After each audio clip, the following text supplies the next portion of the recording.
नमस्ते सभी को। आज हम सुनने वाले हैं शिवरात्रि की कथा। पूर्व काल में चित्रभानु नामक का एक शिकारी था। जानवरों की हत्या करके वह अपने परिवार को पालता था। वह एक साहूकार का कर्जदार था, लेकिन उसका ऋण समय पर ना चुका सका। क्रोधित साहूकार ने शिकारी को शिवमठ में बंदी बना लिया। संयोग से उस दिन शिवरात्रि थी। शिकारी ध्यान मगन होकर शिव संबंधित धार्मिक बातें सुनता रहा। चतुर्थी को उसने शिवरात्रि व्रत की कथा भी सुनी। शाम होते ही साहूकार ने उसे अपने पास बुलाया और ऋण चुकाने के विषय पर बात की। शिकारी अगले दिन सारा ऋण लौटा देने का वचन देकर बंधन से छूट गया। अपनी दिनचर्या की भांति वह जंगल में शिकार के लिए निकला, लेकिन दिन भर बंदी गृह में रहने के कारण भूख प्यास से व्याकुल था। शिकारी खोजता हुआ वह बहुत दूर निकल गया। जब अंधकार हो गया तो उसने विचार किया कि रात जंगल में ही बितानी पड़ेगी। वह वन एक तालाब के किनारे एक बेल के पेड़ पर चढ़कर रात बिताने का इंतजार करने लगा। बिल्व वृक्ष के नीचे शिवलिंग था। वह बिल्व पत्थरों से ढका हुआ था। शिकारी को उसका पता न चला।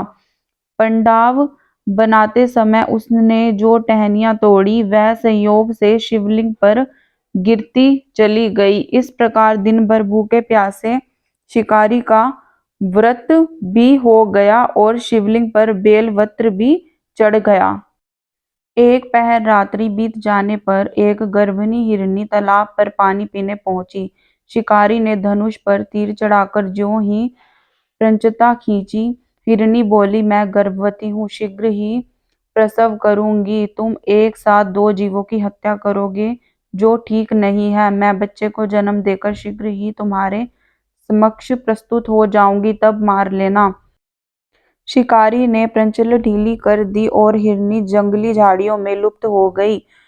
प्रचंडता चढ़ने तथा ढीली करने के वक्त कुछ बेलवपत्र अनाव्यस्त ही टूटकर शिवलिंग पर गिर गए। इस प्रकार उससे अनजाने में प्रथम पहर की पूजन की संपन्न हो गया। कुछ देर बाद एक और हिरनी उधर से निकली। शिकारी की प्रसन्नता का ठिकाना ना रहा। समीप आने पर उसने धनुष पर बाण चढ़ाया। तब उसे देख हिरनी ने विनम्रता पूर्वक निवेदन किया, हे शिकारी, मैं थोड़ी देर पहले ही ऋतु से निवन्न हुई हूँ, कामातुर विहरणी हूँ, अपने प्रिय की खोज में भटक रही हूँ।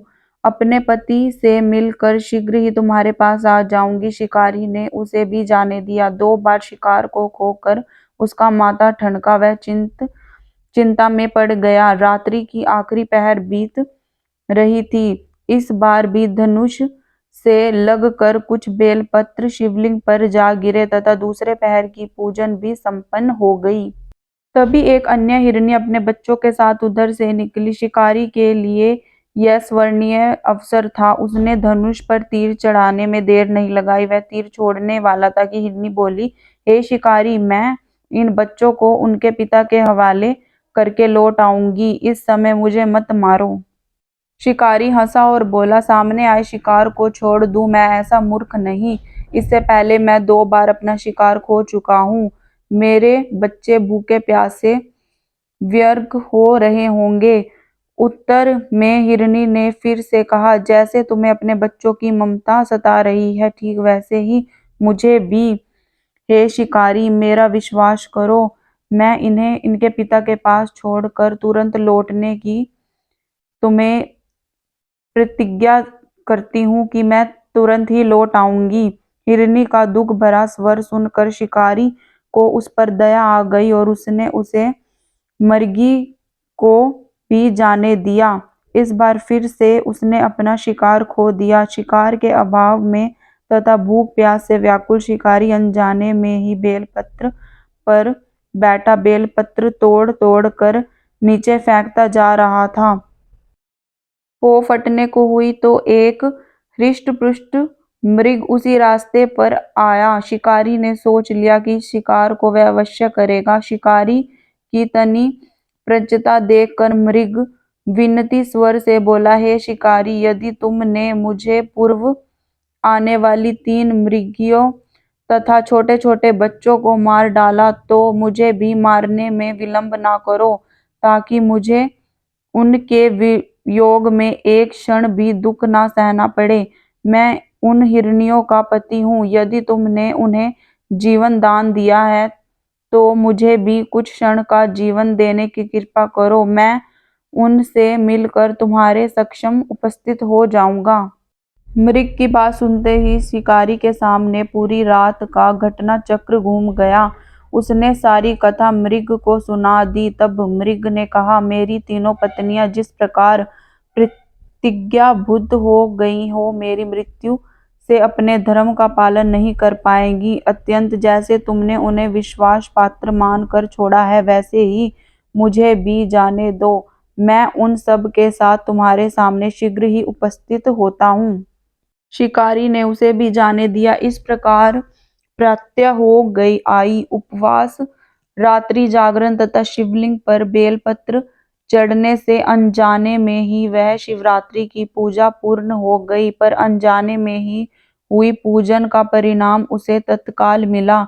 शिकारी का हिंसक हृदय निर्मल हो गया, उसमें भगवत शक्ति का वास हो गया। थोड़ी ही देर बाद वह मृग सह परिवार शिकारी के समक्ष उपस्थित हो गया, ताकि उनका शिकार कर सके। किंतु जंगली पशुओं की ऐसी सात्विकता एवं सामूहिकता प्रेम भावना देखकर शिकारी को बड़ी ही गलीन हुई। उसने मृग परिवार को जीवन दान दे दिया। अनजाने में शिवरात्रि का व्रत का पालन करने पर भी शिकारी को मोक्ष की प्राप्ति हुई। जब मृत्यु काल में यमदूत उसे जीव को ले जाने आए, तो शिवगणों ने उसके वापस भेज दिया तथा शिकारी को शिवलोक ले गए। शिवजी की कृपा से ही अपने इस जन्म में राजा चित्रभानु अपने पिछले जन्म को याद रख पाए तथा महाशिवरात्रि का महत्व को जानकर उसका अगले जन्म में भी पालन कर पाए। तो शिकारी की ये कथा थी। शिव कथा का यह एक संदेश है कि शिकारी की कथा अनुसार महादेव तो अनजाने में किए गए व्रत का भी फल देते हैं, पर वास्तव में महादेव शिकारी की दया भाव से प्रसन्न हुए।